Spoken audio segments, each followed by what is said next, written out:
At some point, I'm not going to do these videos the day before they actually get released. Today is not that day. Pikesville straight rye.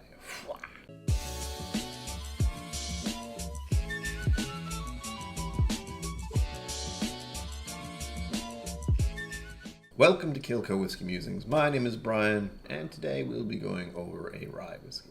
If you happen to have this whiskey, I hope you will join me in this tasting experience. If not, please pour one of your favorite whiskeys, and I hope you enjoy the rest of the video. If you do, be sure to like and subscribe. This bottle was donated to the channel by the infamous Richie Z. Thank you, Richie, for donating this. It was a birthday present, so that means I'm only 2 months behind on the stuff I mean to review. Just noticed this thing doesn't actually have anything holding it down other than this tax stamp strip thing. I'm not sure what that is exactly, but hey! Ah, glorious. I just want to point out what a strange bottle this is. Like, it's flat on the front and round in the back. However, it does make it very easy to pour and hold. I like that. We're going to do a good pour, because I haven't had anything today. No, wait, that's a lie. I had a cider, hard cider earlier. I'm a liar. Sorry I lied to you. If you're a regular viewer, you may have noticed that things have shifted-ish a bit. I'm working on cleaning up my apartment, which needs to be done, and at some point, all of this is going to change into something else. I haven't decided what or when, but work in progress. And first we begin with the color. We're pretty far over in this area.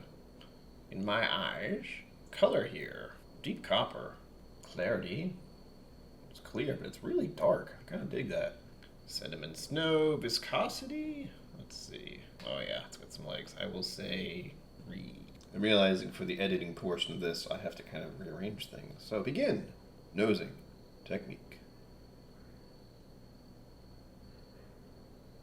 Oh, whew, that is potent. Oh. I say potent, not in a bad way. It's not an overpowering rye, even for the high proof, which I didn't show you. Oh, this is a problem. I have to take my word for it because my camera does not want to focus on this label. 110 proof, 55% alcohol.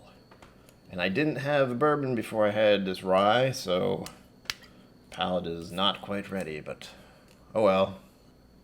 The strong cinnamon on this one, or at the very least, the baking spices. I also seem to be finding eucalyptus on here. I can't tell if it's the rye itself or the alcohol in this. It's giving me that like tingly, sharp feeling in my nose, which makes it very hard to get anything out of it because it's in the way. Thinking of gingerbread cookies. It smells very Christmassy. Mulled wine. Wow. Okay. It's making me think of that thing. It doesn't always mean that's the smell. But I'm finding, as I've done this for quite a while, kind of, I am not great at picking out specific notes. That's why I do the whole tasting chart thing. But I seem to get like flashes and memories and, certain situations and stuff. It's fun. Makes it interesting for me. Walk down memory lane. Fruitcake. More Christmassy smells and flavors there. Well, smells at the moment. Just thought of French toast. Realizing something else, I'm very hungry. That's not helping. Continuing to phase 2 of the nose. The intensity is actually a 2. I said it was intense at first, but that was just because it seemed like a lot initially. But as I let the glass sit, when I struggled with trying to show you the proof of the bottle, it softened up a great deal. I'm going to the age on this. I'm just going to say moderate. I have no idea. We'll probably find out later, hopefully. Barrel. You know what? It's always like this when I go over everything, where I'm like, I should have checked, and I didn't.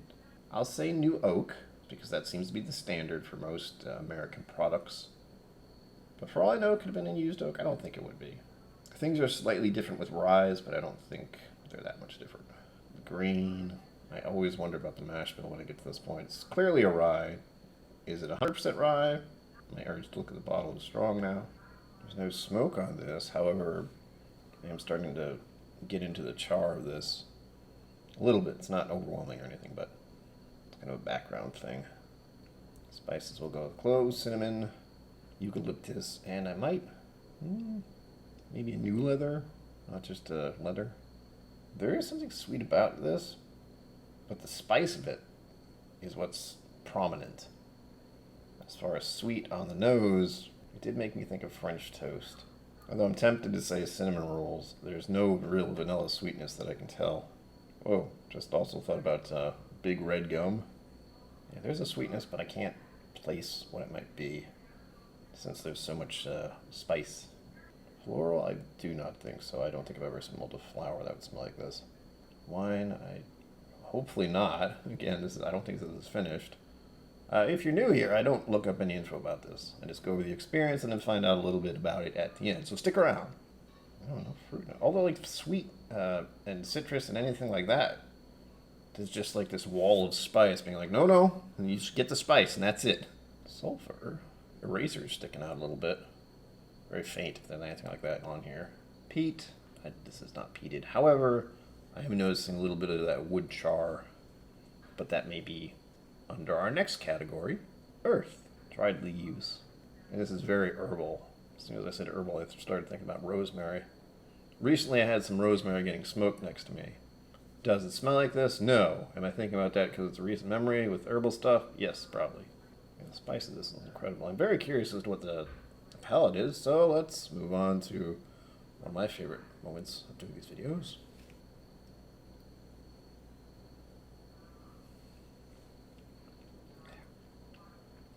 Oh, hot. Oh. Our initial experience complete. What I tried to do is I tried to just take a sip of it, not think about it, sip, done. Now we go into the analysis part where I have to try to put it on my tongue for a few seconds and analyze. Then we go over the tasting chart.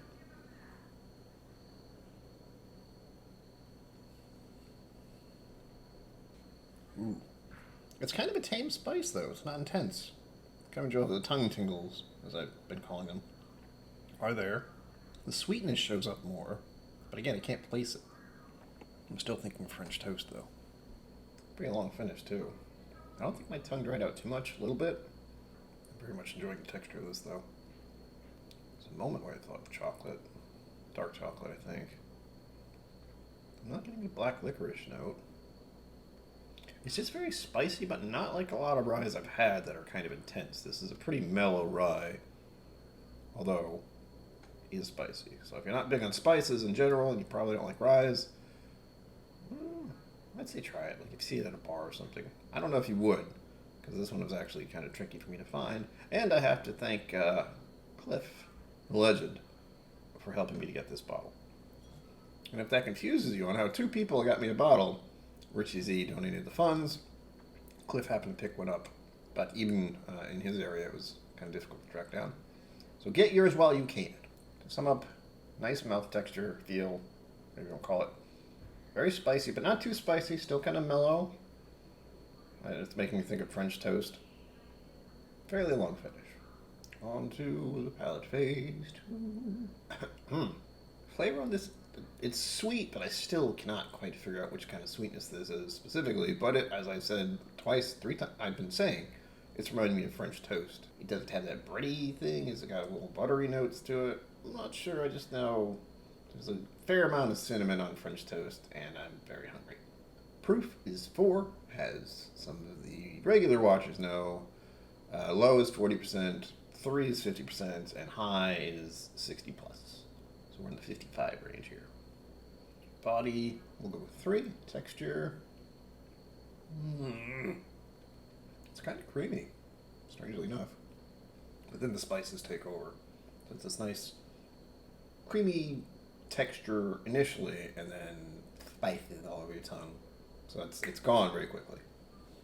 Balance, does any element dominate? Yeah, very spicy. But I keep saying that, and it is not overwhelming. It's just there. And it's a rye, so that's something that should be expected. Finish 4. It is longer than most, but it isn't something where I stop and 5 minutes later it's still there. Complexity on this one, I'm saying 3. This is a whiskey where I feel like there's probably a lot more to delve into. I might add water later to find out a bit more about it. But at the moment, I think it's because of the proof and the type of whiskey that it is. It's just very spicy. Sweet and spicy. Right, I've gone to the main webpage. It is a Heaven Hill product, so shout out to those who are on strike. With Heaven Hill being such a big company, you would think that they would be able to meet the needs of their employees, but clearly something's up, so I hope that gets resolved in the not too distant future. I mean, I'm looking at the webpage, I'm looking at the bottle. They kind of say the same thing. However, it's a good thing I didn't look in the back because it also says this was aged at least 6 years. Prohibition shuttered most of the once booming Maryland rye industry. I didn't know Maryland had a rye industry. Pikesville, produced since the 1890s, reemerged after Prohibition and became the lone brand to keep this style of rye alive. Now produced in Kentucky from extra aged barrels stored in prime warehouse locations, Heaven Hill has reclaimed the past with the rich and spicy notes of Pikesville. So they even say it's spicy. Here we go into the tasting notes from the official website. Color is pale copper. I would not call that pale anything. Aroma, this is one I like. I don't think I'm getting it. Dusty cocoa notes with oaky smoke underneath. I was getting a bit of a char, so I agree with that.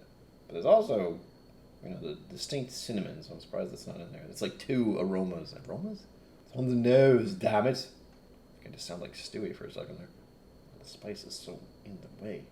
But that does explain when I did say there was some kind of chocolate note. I thought it was dark chocolate, but I could see it being cocoa to some. The taste, dry and spicy with honey, rye, and cloves. Did I say cloves? I don't remember. Finish, soft vanilla, and baking spices. Well, I've said some of those. Did I say baking spices? Good God.